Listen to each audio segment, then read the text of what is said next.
भोले बाबा की जय, नीम करौरी महाराज की जय, बजरंगबली की जय। सभी भक्तों को मेरा प्रणाम और बाबा और अंकल और डैडी की तरफ से भी सबको प्रणाम। काफ़ी समय हो गया था, कुछ वीडियो नहीं बनाया, तो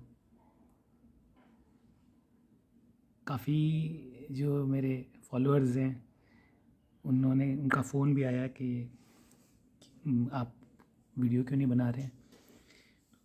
कुछ टाइम ऐसा निकला कि अंकल से मुलाकात भी कम हुई, एक दो बार सत्संग हुआ। इसी सत्संग से रिलेटेड मैं कुछ चीज़ें बताना चाह रहा हूँ जो मेरे करीब दिवाली से पहले हुआ, और मैं उसका वीडियो भी डालना चाह रहा था पर किसी कारणवश मैं नहीं डाल पाया, उसके लिए मैं क्षमा चाहता हूँ।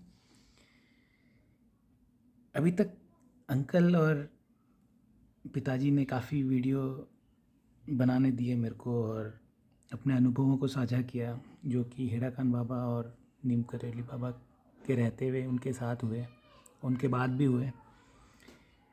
तो उसी संदर्भ में एक बार जब मैं अभी लास्ट अंकल से मिला, जब हम सत्संग कर रहे थे, तो कुछ बातें उन्होंने मेरे को ऐसी बताई जो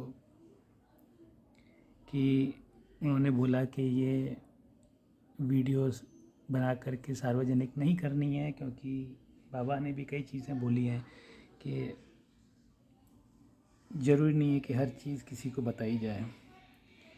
पर सत्संग के चलते चलते मैं बातें ऐसे ही बातें करते हुए अंकल ने मेरे को वो चीज़ बताई जो कि वो चाहते हैं कि कभी सार्वजनिक नहीं हो, और मैं भी शायद उनको नहीं करना चाहूँगा। उसी उपलक्ष्य में मैं दर्शकों को भी उत्सुकता में पहचानता हूँ कि वो चाहेंगे कि वो बातें बताई जाए, पर गुरु की आज्ञा है कि ऐसा नहीं हो। तो कुछ चीज़ें मैं बताना चाहूँगा, डायरेक्टली मैं वो नहीं बताऊँगा कि वो क्या वाक़या हुआ, बट अंकल से जब जिस दिन मिला तो उन्होंने ये चीज़ें मेरे को बताई, और उस दिन वो वीडियो में ज़्यादा रुचि नहीं रख रहे थे, तो उन्होंने कहा ये वीडियो बंद कर और अब मेरी बात सुन। तो उन्होंने वो घटना बताई जिससे कि यह प्रूव होता है, जिससे यह साबित होता है कि नीम करौरी महाराज ही बजरंगबली के रूप हैं और हेड़ा खान बाबा साक्षात शिव हैं। अब ये बातें हर एक के लिए पचा पाना बहुत मुश्किल है। तो जो घटना घटी वह अगर मैं बताऊं तो भी लोग विश्वास नहीं करेंगे जो अंकल ने मेरे को बताई, तो इसलिए उसको सार्वजनिक करना अच्छी बात नहीं है, क्योंकि कुछ लोग उसके बारे में गलत भी बोल सकते हैं, और ऐसा करने पर मेरे को और अंकल को भी वह दोष लग सकता है।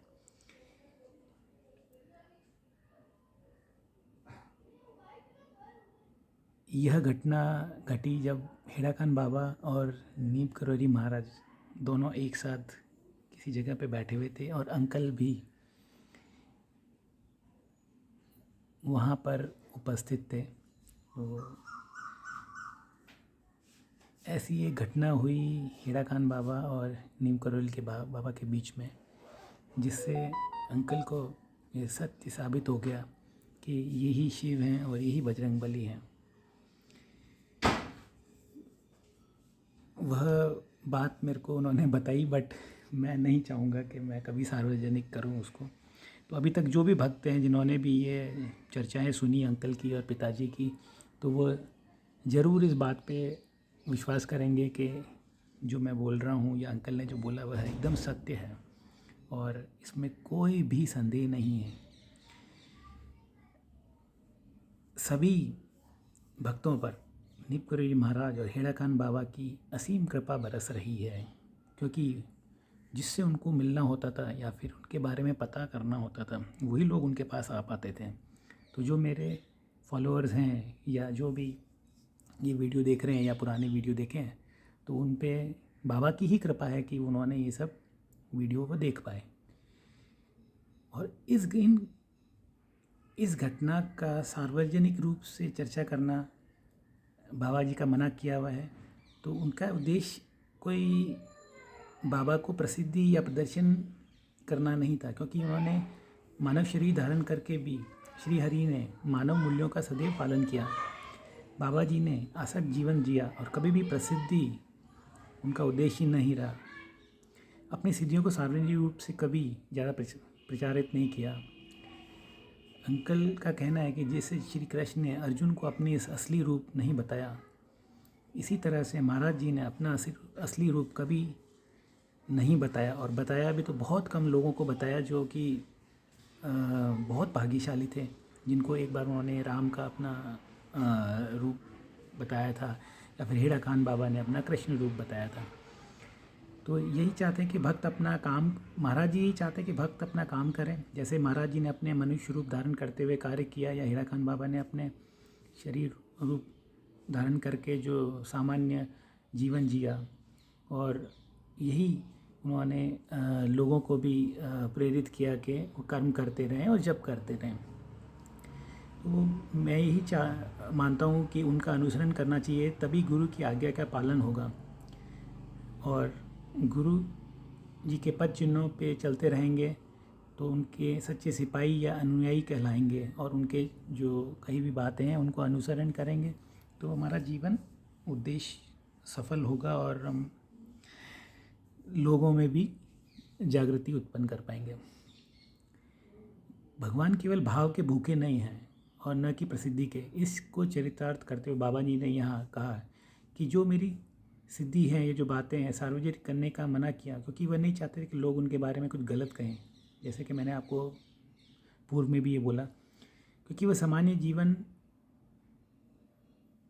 जीव के बुद्धि से परे है।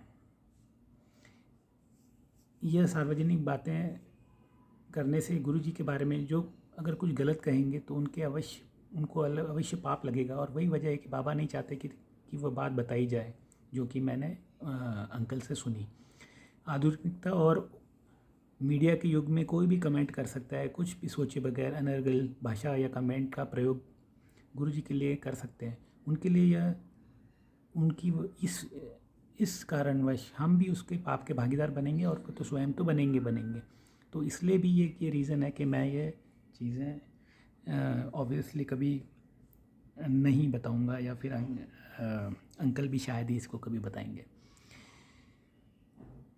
लगता है अब अंकल और पिताजी द्वारा काफ़ी वीडियो के द्वारा काफ़ी बातें कही दी गई हैं, जो उन्होंने बाबा के सानिध्य में अनुभव किए और साक्षात देखे। किसी भी भक्तों को पर या फिर कोई विशेष जानकारी या फिर जिज्ञासा है तो मैं उस पर वीडियो बना सकता हूँ, पर अब मैं यही मानता हूँ कि काफ़ी कुछ कवर कर चुका हूँ, और मैं जो अंकल और पिताजी से कभी सत्संग करते हुए मैंने जो बातें, जो अनुभव साझा किए यूट्यूब वीडियोस पे, तो वो काफ़ी